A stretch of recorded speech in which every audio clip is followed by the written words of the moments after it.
Continuing our Christmas story retelling that I wrote, Ah Humbug again. This is part 2, and this was halfway through stave 2 of 5. No, you still need to listen to all that happens here, so shut your mouth and watch on, or you'll never flee from here. The ghost gave order and the president groaned again, but he turned to listen intently to hear what happened. Daddy, will you help the people like Ms. Pratchett down the street? If you could make enough money, we could give her and her family plenty to eat.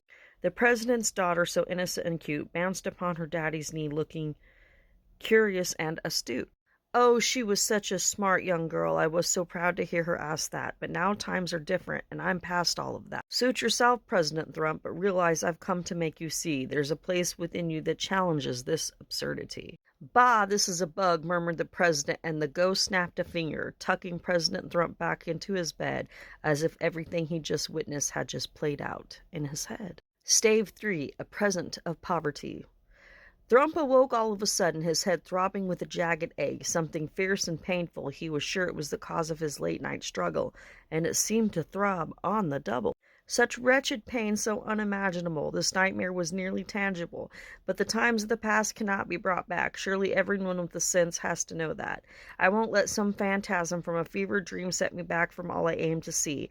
Never, never, I do solemnly swear, I will ever get back to their demands out there. It is not the place of a strong country to willingly bend for those who are hell-bent and stuck on staying in their laziness. We work, we earn, and we retain all that's ours. That's the way of a man in charge. Thrump roared in the darkness, reaching to his bedside and flipping on the switch as if he had nothing to hide. Positive that no one had heard him, and not even caring should they dare, as to enter his lair was to catch fire to their hair, and he'd sooner skin someone alive than have them flee freely from there. Now what? Came a whisper, a ghastly shrillness on the wind, gusting and blowing straight into Thrump's face again, and try as he might, Thrump could scarcely contain it, his lungs inflating with air so fast he thought he might faint from it. The temperature turned frosty, and a sudden iciness filled the room, and all Thrump could do was inch toward the headboard, his fingers clutching at his bedspread, like talons so skeletal they clung to the threads, as if they too were telltale signs of his deep-felt feelings of dread. But nothing came from his lips, not one single peep, as Thrump felt his heart pounding in his chest. Beat, beat, beat. Next, I said, are you unable to speak? Hurry now, you were making declarations like a bird yapping its beak. Again came the shrill voice, driving snow and ice to dance through the air, as it met the bridge of Thrump's nose, so obviously left bare. Thrump shuddered, but could not move, as if paralyzed by the sound. His eyes flashed to and fro, up and down, and all around, to the ground and up again, but seemingly nothing was there. No one was to be seen, none other occupied the room except for him. The crack of Thrump's voice barely scraped the room, but ghastly the sound remarked crudely upon his discovered truth. Have you got your tongue lodged in your windpipe? I've come to show you something about this very night. Sudden light did flash, as if lightning had struck the room, and in its illuminating glory a fierce and shocking face came. It was that of Thrump's assistant, Cardenas, yet morphed and swift as someone he could have never thought, as the face of his ex-wife and the mother of his eldest children began to smile impishly, an eerie and strange delight emanating from her flickering eyes, and it took Thrump no time at all to recognize. You know I know you, but you died. This cannot be. Shoo, figment of my imagination. Leave me to sleep peacefully. He begged in quaking terror, still pressed up against the headboard, but the ghost before him seemed to leer in pleasure, gleeful at his misery, and Come, let me show you what your actions do cause. And without a moment's pause, the ghost pulled Thrump from his mattress, jerking him into the air and flying toward the window. Thrump's eyes bugged out. No, stop. We'll slam into the glass. Oh, God, please, my dear. His pleas were left unheard, however, as the ghost finally floated to a side view, a space to peek in the window so Thrump could listen and hear well. No, shut your big trap and open your cotton-filled ears. There are others to consider whose lives are full of tears, and you're to blame for all they go through, so look upon your actions, and maybe you'll soon feel woeful. Who are you? Thrump asked, glancing from the ghost to the glass, and with a low murmur the ghost did say, I am the ghost of Christmas present, and now it's time for you to see this day. A nod toward the glass, and Thrump began to watch as Cardenas's family gathered round their table and Christmas tree. But to his surprise, there seemed to be not a single gift in sight, not for one person in the family. He watched as a small child with obvious affliction strove to walk from the table through the kitchen, and then Cardenas ran to the child's side, carrying him back to sit, as the boy seemed to throw a fit. "No, Poppy, let me walk. I don't want to be carried for everyone to gawk." "No, calm down, Tito. It's Christmas time. Just let me help out. I'm too busy any other. It's not like we have anything but eggs and bread to eat, and even less presents, but at least it's something warm and we're not on the street," Tito murmured with sadness as Cardenas looked on. Now, Thrump will soon give me a raise, maybe after the new year. Try not to look so somber. Come on, let's see a little cheer."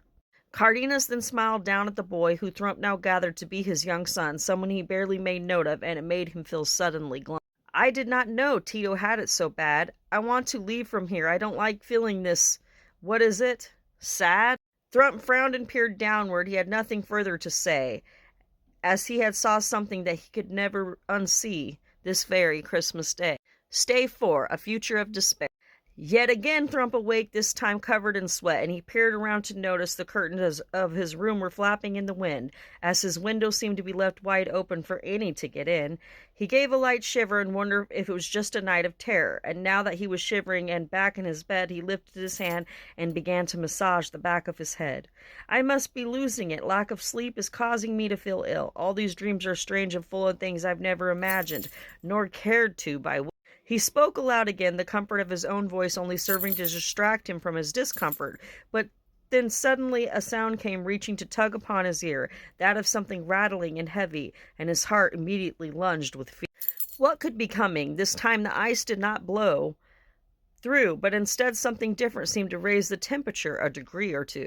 A soft red emanation began to emerge from the corner of his, and Thrump felt himself choke up as he was frightened as can be, shocked by the madness of what he was seeing, and once again concreted to the headboard with his fingers curled about the bedspread, his head still aching, but this time with dread. Slowly the glowing redness seemed to shape into eyes, and a hooded entity dressed in black came barreling toward him, sending Thrump to holler and beggingly plead, "Oh, please don't harvest me, I'm not ready to be dead." His eyes peered back in fear as the entity came near, and in sudden shock he watched as a bony finger emerged to tap his nose, and all the same he could do nothing more, so he...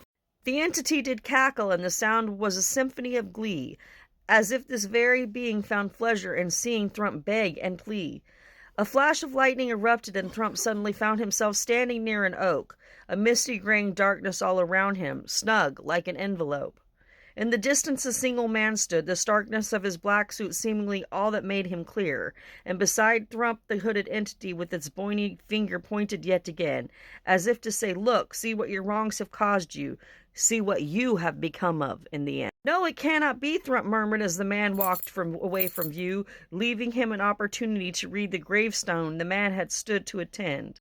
"Here lies Ronnie Thrump, an evil bastard to the bitter end." What Thrump declared, stunned by the words upon the tombstone, and the entity beside him let out an ominous laugh, as Thrump shook his head in astonishment and cried out in haste, "No, no, no, get me out of this place." Stave 5, A Brighter Christmas of Redemption and Thrump's eyes widened in a flash, glancing around as his heart beat again. This time he sat up and leapt, noting the sun had risen and his dreaded dark night had finally come to him.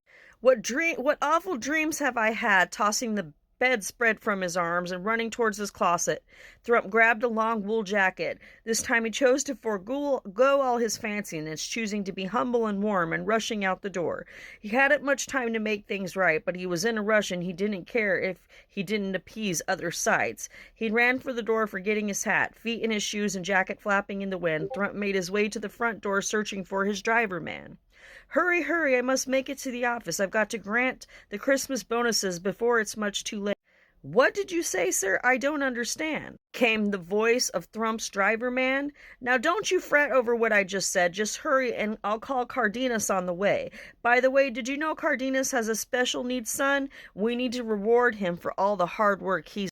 And I'm going to stop. We're going to have one more part to finalize this version of Marie's retelling of A Christmas Carol. Go to part 3.